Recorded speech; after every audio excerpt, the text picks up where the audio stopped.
Hello everyone, very warm welcome. एक बार फिर से आप सभी का स्वागत है टेस्ट ऑफ बैंकिंग के इस प्लेटफॉर्म पे with me Gaurav Singh Bhadauria, your reasoning educator.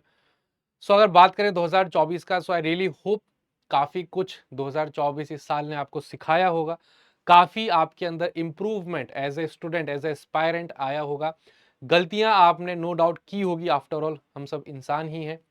But the most important thing is वो गलती दोबारा रिपीट ना हो, उससे हम लर्निंग ले, उससे हम सीख ले, ताकि आगे आने वाले एग्जामिनेशंस में हम बेहतर परफॉर्मेंस कर पाए। एज ऑफ नाउ अगर बात करें, 2024 आपका एंड होने वाला है, कुछ दिन कुछ वीक्स और बचे हैं, तो बात करेंगे 2025 की। तो हर साल बहुत सारे नए एस्पायरेंट्स आते हैं इस कॉम्पिटिटिव एनवायरनमेंट में, कहीं से गाइडेंस लेके, किसी से इंस्पायर होके। तो उनके लिए जरूरी हो जाता है कि एक कंप्लीट रोड मैप क्लियर हो कि मैं आज इस लेवल पे हूँ, मेरी प्रिपरेशन लेवल ये है, मुझे इस लेवल तक जाना है, ये एग्जाम का लेवल है, इस लेवल के क्वेश्चंस आ रहे हैं, इस लेवल की तैयारी करनी है। तो ये जो एक जर्नी है, उनके दिमाग में, आपके दिमाग में एकदम क्लियर कट पता होना चाहिए क्या क्या चीजें मुझे करनी है, कैसे कैसे करनी है। तो उससे रिलेटेड आपके लिए मैं एक इंपॉर्टेंट सेशन लेके आया हूँ, जहां पे 3 महीने का एक मैंने स्टडी प्लान बनाया है। हर दिन कितने आवर्स किस टॉपिक को, किस सब्जेक्ट को कैसे आप डिवोट कर सकते हैं, सो दैट ट्रस्ट में by the end of 3 months आप देखेंगे कि आपको खुद को वो चीज रियलाइज नहीं होगी, बट हाँ आपकी काफी अच्छी प्रैक्टिस हो चुकी होगी। लेकिन उसके लिए काफी कुछ चीजें हैं जिनकी रिक्वायरमेंट है from your and. For example शुरू करते हैं। रिक्वायरमेंट्स क्या है? डेडिकेशन, आपका डेडिकेशन, आपकी sincerity, punctuality, discipline, self motivation, determination. अब ये सारे सुने सुनाए वर्ड्स हैं, आप अलग अलग मोटिवेशनल वीडियोस में या ऐसे इंस्पायरिंग वीडियोस में सुनते रहते होंगे। ये सारे वर्ड्स कुछ भी नया नहीं है, लेकिन इनका मतलब तभी तक है जब तक आप इनको अपने नेचर में, अपने बिहेवियर में, डेली शेड्यूल में एडेप्ट नहीं कर लेते, तब तक इनका कोई मतलब है नहीं। बट ये एक नेसेसिटी है हर एक स्टूडेंट की लाइफ में, जब वो एक टारगेट बना लेता है अपने दिमाग में कि ये चीज मुझे अचीव करनी है इस ड्यूरेशन में। आपका जो भी एम है, जो भी टारगेट है, एक टाइम बाउंड एनवायरनमेंट में आपको कंप्लीट करना है, उसकी टाइमलाइन भी आपको डिसाइड करनी होती है। ऐसा नहीं कि बस आपने सोच लिया कि मुझे बैंकिंग एग्जामिनेशन क्लियर करना है, कब तक करना है, कैसे करना है, कुछ प्लान ही नहीं है। 1 साल निकल गया, 2 साल निकल गया, 3 साल निकल गया, 4 साल निकल गया। बहुत बार ऐसा होता है, जेन्युइन रीजंस होते हैं कि थोड़ा सा टाइम लग जाता है। कई बार हमारी खुद की गलतियों की वजह से वो जो प्रोसेस है वो डिले हो जाता है। हमारी कौन सी गलतियां? टाइम पे मॉक टेस्ट नहीं देना, टाइम पे प्रैक्टिस नहीं करना, सिलेबस पूरा किए बगैर सीधे जंप करना मॉक टेस्ट पे, यूट्यूब पे कोई भी रैंडम सेशन उठा के देख लिया, जो भी चल रहा है उसी को सॉल्व करने लगे। बेसिक्स आपको पता नहीं है, फंडामेंटल्स आपको पता नहीं है, क्या ट्रिक्स हैं आपको पता नहीं है, क्या वहां पे लूप होल्स है, कब कौन सी चीज यूज करनी है, कब नहीं करनी है, ये आपको कुछ पता ही नहीं है। तो एक रैंडम तरीके से तैयारी अगर आप करोगे तो आपको रिजल्ट भी फिर रैंडम मिलेगा। आप एकदम एक पर्टिकुलर डायरेक्शन में एक सेट ऑफ माइंड के साथ प्रैक्टिस करेंगे, तैयारी करेंगे, तो एक डिजायर्ड रिजल्ट आपको मिलेगा। वाइस वर्सा ही चीजें चलती हैं, ठीक है।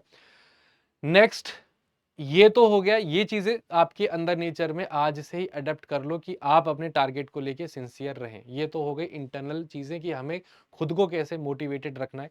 नेक्स्ट, जब हम तैयारी करें तो क्या क्या चीजें आपको पूरी करनी है? सबसे पहले पूरा सिलेबस, हर एक सब्जेक्ट का आपका कवर होना चाहिए, कंप्लीट होना चाहिए। कोई भी एक टॉपिक आपको अनटच्ड नहीं छोड़ना है। पूरी डेडिकेशन के साथ, पूरी वैल्यू देते हुए हर एक टॉपिक को आपको तैयारी करनी है, प्रैक्टिस करनी है। उसके बाद आपका जो एक फ्लो है तैयारी का, आपका हमेशा ये होना चाहिए, starting from the basics first, उसके बाद प्रीवियस ईयर के क्वेश्चन, उसके बाद practice and practice and practice. Mock test दो, मॉक टेस्ट को एनालाइज करो। ऐसा आपने बहुत लोगों से सुना होगा, मैंने खुद कई बार ये चीज बोली अलग अलग सेशंस में कि मॉक टेस्ट देने इंपॉर्टेंट। बहुत सारे रीजन हैं, एक रीजन उनमें से ये भी होता है कि धीरे धीरे आप अपना स्कोर बढ़ाते हैं। लेकिन वो कैसे बढ़ाते हैं? जब आप प्रॉपरली एनालाइज करते हैं अपने वीक एरियाज, अपने लूप होल्स, अपनी सिली मिस्टेक्स। मतलब डेली मेरी जो वाईटी क्लास होती है उसमें भी मैं आप लोगों को बताता हूँ, सामने सामने लाइव आप सिली मिस्टेक करते हैं। कभी जो सिटिंग अरेंजमेंट पजल का सवाल होगा वो आप गलत सॉल्व कर लेंगे, उस पर बेस्ड जो सवाल पूछा गया होगा कि who is immediate right, immediate left, कितने लोग, वो आप गलत पढ़ के उसको आंसर गलत कर देते हो। या फिर तीसरी, जब पोल्स में सेशंस होते हैं आप पोल गलत टिक कर देते हो। तो ये सारी सिली मिस्टेक्स ही तो है जो over a period of time practice करके इनको हम इग्नोर कर पाएंगे, ठीक है। तो थियोरेटिकल चीज से ज्यादा इस बार मैं आपके लिए प्रैक्टिकल चीजें लेके आया हूं। फॉर एग्जांपल, अब जो आपके साथ मैं शेयर करूंगा that will be a schedule for next 3 months. अगले 3 महीने आपको किस तरीके से एक आपकी स्ट्रेटेजी अप्रोच होनी चाहिए, स्पेशली फॉर दोज जो टारगेट कर रहे हैं 2025 के एग्जामिनेशन। तो ऐसा मत सोचना कि हम तो 1 जनवरी 2025 से न्यू ईयर रेजोल्यूशन लेंगे, उस दिन से शुरू करेंगे। ठीक है, तो कहते हैं ना कि शुभ काम में देरी ज्यादा नहीं करनी चाहिए। तो अगर आप अभी ये वीडियो देख रहे हैं और आप उस कैटेगरी ऑफ स्टूडेंट्स में हैं जिन्होंने 24 में थोड़ी बहुत तैयारी की या फिर बस सोच ही रहे थे 1 जनवरी का वेट करें, 2025 में न्यू ईयर रेजोल्यूशन लेंगे, तैयारी शुरू करेंगे, तो ये वीडियो खासकर आपके लिए है कि आपको वेट नहीं करना है। एक एक दिन, एक एक सेकंड, एक एक मिनट, एक एक आवर बहुत इंपॉर्टेंट होता है। ये आपको तब रियलाइज होगा जब अनफॉर्चुनेटली 0.25 मार्क्स से किसी का प्री रह जाता है, किसी का मेंस रह जाता है, राइट। तो यहाँ पे ये जो एक्सेल शीट है ये मैं आपके साथ शेयर कर दूंगा, डिस्क्रिप्शन में ऐड करवा देंगे इस वीडियो के। यहाँ पे आप देखेंगे तो 3 टैब्स मिलेंगे, दिसंबर का, जनवरी का और फेब का, राइट। तो आपका सवाल ये भी हो सकता है कि सर इन 3 महीनों के बाद क्या करना है। इन 3 महीनों के बाद आपको केवल प्रैक्टिस करनी है। ये 3 महीने आपने इसको फॉलो कर लिया, इसका मतलब आपके बेसिक्स पढ़ चुके हो, सिलेबस आपका कवर हो चुका है, प्रीवियस ईयर क्वेश्चंस कर चुके हो, एंड बीच बीच में जो येलो लाइन आपको दिख रही होगी स्पेसिफिकली फॉर मॉक टेस्ट मैंने अलग से उस दिन को डिवोट किया है। तो आपकी प्रैक्टिस भी हो चुकी होगी। 3 महीने के बाद अब आपको केवल revision, revision and revision, only revision और कुछ नहीं, और बीच बीच में मॉक टेस्ट देना है। अब एक बार इस टेबल को डिटेल में देख लेते हैं। तो जैसा मैंने आपको बताया था 3 महीने नीचे से डिस्ट्रीब्यूटेड है, दिसंबर का देख लेते हैं, स्टार्टिंग फ्रॉम 9 दिसंबर। तो मैं मान के चल रहा हूँ कि अभी तो चलो 9 तारीख में जब ये वीडियो अपलोड होगा, आई होप 1-2 दिन बचे होंगे, इसलिए मैंने थोड़ा आगे की डेट से शुरू किया है, 9 दिसंबर से। अब देखिए, हर टॉपिक, हर सब्जेक्ट की टैब है, रीजनिंग है, इंग्लिश हो गया, रीजनिंग हो गया, क्वांट हो गया, जी हो गया। सबको अगर आप देखेंगे तो 2-2 घंटे, यानी कि दिन के केवल 8 घंटे मैंने डिवोट करवाए हैं। अब ये आपकी अवेलेबिलिटी है, आपका शेड्यूल है, आपका टाइम टेबल है। अगर आपको लगता है कि सर 8 घंटे मतलब मैं तो और डिवोट कर सकता हूं, तो आधा आधा घंटा और जोड़ लो, 10 घंटे, 2.5-2.5 घंटे आप पढ़ सकते हैं। आपके हिसाब से आप मैनेज कर सकते हैं, ठीक है। फॉर एग्जाम्पल इंग्लिश का हो गया, फिलर्स 3 दिन पढ़ लिए, 3 दिन वर्ड स्वैप पढ़ लिए, वोकैबलरी की प्रैक्टिस कर ली, ब्रैकेट में practice, basics plus practice and so on. Reasoning की बात करें, 4 दिन अल्फा न्यूमेरिक सीरीज चल रही है, एक दिन बेसिक्स प्लस प्रैक्टिस किया, एक दिन प्रैक्टिस किया, एक दिन practice for means, practice for means, quant और रीजनिंग स्पेशली बिकॉज इंग्लिश तो आप एनी हाउ मैनेज कर लेते हैं और मेंस का तो पूरा सब्जेक्ट ही जी है। प्रॉब्लम कहाँ पे आती है, क्वांट में और रीजनिंग में। तो उसके लिए एक दिन स्पेसिफिकली साथ में ही तैयारी करनी है प्री और मेंस की। ये भी एक बहुत इंपॉर्टेंट जरूरी पॉइंट है जो आपके प्लान में, स्ट्रेटेजी में, आपके दिल में, आपके दिमाग में होना चाहिए कि मेंस की कोई अलग से तैयारी, मतलब अलग से तैयारी ऑब्वियसली होती है बट अलग से तैयारी करनी नहीं है। जब आप तैयारी करने बैठे, जैसे अल्फा न्यूमेरिक सीरीज हमने प्रैक्टिस की, बेसिक्स पढ़ा, अगले दिन प्रैक्टिस की, उसके अगले दिन ही कर लो प्रैक्टिस किसकी, मेंस लेवल के क्वेश्चंस जो उस टॉपिक के हैं। बाद में करने से अच्छा है जब आप प्री की कर रहे हो ना तभी कर लो। इसलिए मैं कह रहा था कि मेंस की तैयारी ऐसे अलग से नहीं करनी होती। जब आप टॉपिक पढ़ रहे हो तो easy to moderate to difficult सब कवर कर लो, प्री भी आ गया, मेंस भी आ गया, एकदम उससे आप खुद सेटिस्फाई हो जाओ कि हाँ अब मुझे अल्फा न्यूमेरिक सीरीज आता है, तब आप बढ़ो अगले पे, ठीक है।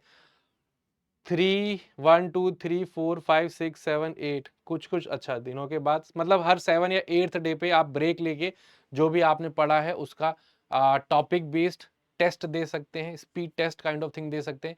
धीरे धीरे जब सारे टॉपिक्स हो जाएं तो आप सेक्शनल टेस्ट पे जा सकते हैं। सारे सेक्शन आपके कवर हो जाएं तो आप एक फुल लेंथ मॉक टेस्ट पे जा सकते हैं। ये एक flow of giving mock test, practice test होना चाहिए। सिमिलरली आपको क्वांट का भी दिख जाएगा, number system, decimal, fraction, time work, सारे टॉपिक्स कवर हो जाएंगे आपके दिसंबर में, जनवरी में सारे टॉपिक्स आपको यहाँ पे मिल जाएंगे, ठीक है। कोई भी टॉपिक आपका छूटेगा नहीं। रही बात जीए की, तो जीए में आपका static awareness, banking financial awareness हो गया और करंट अफेयर हो गया, जो तो हर डेली बेसिस पे आपको प्रिपेयर करना ही है। Same goes with English also कि आपको डेली एडिटोरियल सेशन तो देखना ही देखना है, अपनी वोकेबलरी पे काम करना है, अपनी ग्रामर पे काम करना है, सिली मिस्टेक्स पे काम करना है, खुद को अंडर प्रेशर नहीं रखना है कि जैसे लेट सपोज 30 क्वेश्चन है पीओ प्री में, तो आपको 30 में 27-28 करने ही करने हैं। वो कोई कंपल्शन नहीं है, वो हम खुद कंपल्शन बना लेते हैं खुद पे कि यार इतने तो करने ही करने। नहीं, अब मैं हमेशा बोलता हूँ 25 करो, अब 26 करो, एक्यूरेसी के साथ करो, क्योंकि जो 27-28-29 करके आते हैं उनके नेगेटिव भी 1-2 2-3 2-3 हो ही जाते हैं। तो आप ऑन अ सेफर साइड 25 ही करो बट विथ 100% एक्यूरेसी। ये इंग्लिश की बात मैं आपको बता रहा हूँ, ठीक है। तो ये शीट मैं आपके साथ शेयर कर दूंगा, इस शीट को आप जरूर फॉलो करें फॉर नेक्स्ट 3 मंथ्स।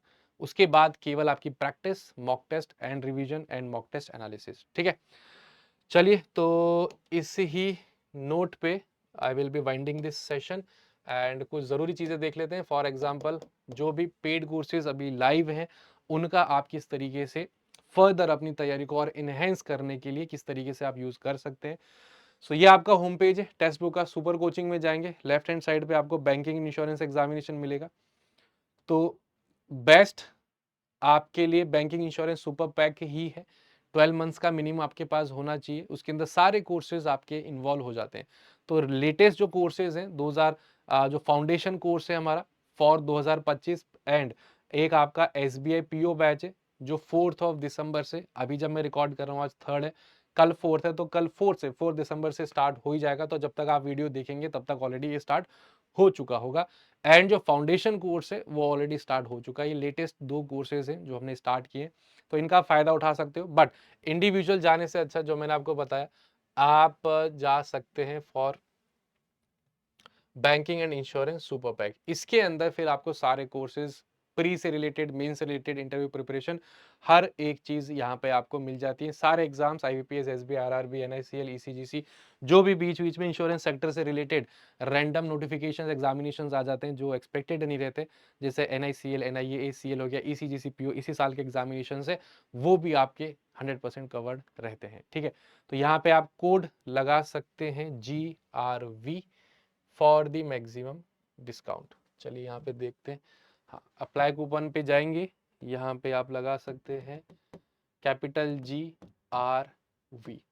अप्लाई करेंगे तो फर्दर आपको थोड़ा सा और डिस्काउंट मिल जाएगा। ठीक है, चलिए सो 3 महीने के लिए एकदम पैक शेड्यूल अपना बना लीजिए, फोकस होके आपको ये 3 महीने निकालने। उसके बाद 25 के जितने भी एग्जामिनेशन है आप बिल्कुल हंसते खेलते हुए क्लियर कर लेंगे, सब्जेक्ट टू कंडीशन। बीच बीच में रेगुलर इंटरवल पे प्रैक्टिस आपकी कभी नहीं छूटनी चाहिए और रेगुलर इंटरवल पे मॉक टेस्ट आप जरूर देते रहे।